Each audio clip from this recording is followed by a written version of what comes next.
Tapos na ang pagbayo ng Bagyong Lando sa bayan ng San Leonardo sa Nueva Ecija, pero matinding hirap pa rin ang dinaranas ng mga residente. Bukod sa wala na silang bahay na babalikan, ang ilan sa kanila napipilitan ng mamalimos para may maipambili ng pagkain at iba pang mga pangangailangan. Live mula sa San Antonio sa Nueva Ecija, may report si Jay Sabale. Jay?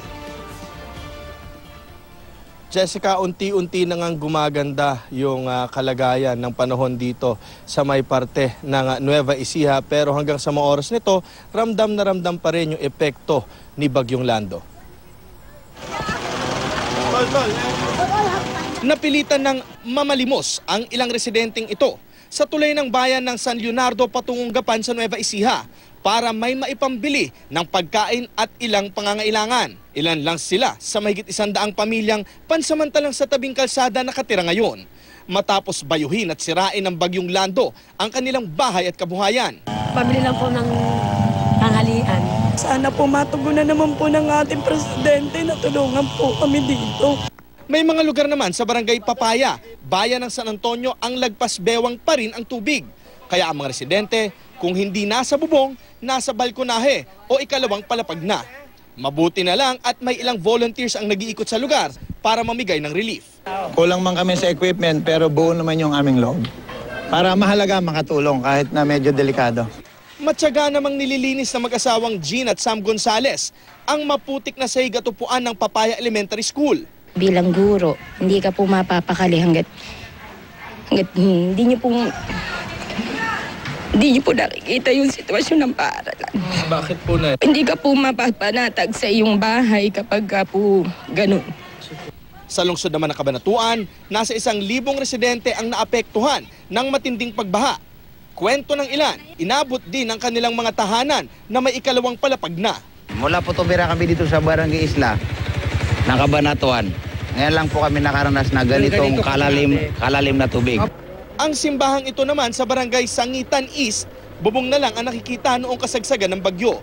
At nang humupa ang tubig, ito na ang naging kanlungan ng ilang evacuees. Sa litratong ito naman, makikita ang mabilis na pag-akyat ng tubig.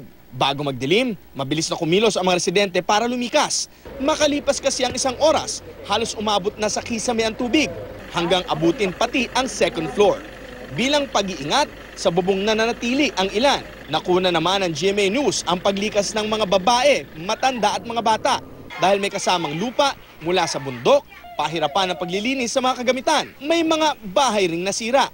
Ilang pagguhon ng lupa rin ang naitala sa Karanglan, Nueva Ecija. May landslide din sa bundok sa Santa Fe, Nueva Vizcaya. 4 na tipak ng bato na mas malaki pa raw sa tao ang nahulog mula sa bundok. Ilang oras na hindi umuusad ang mga sakyan dahil dito.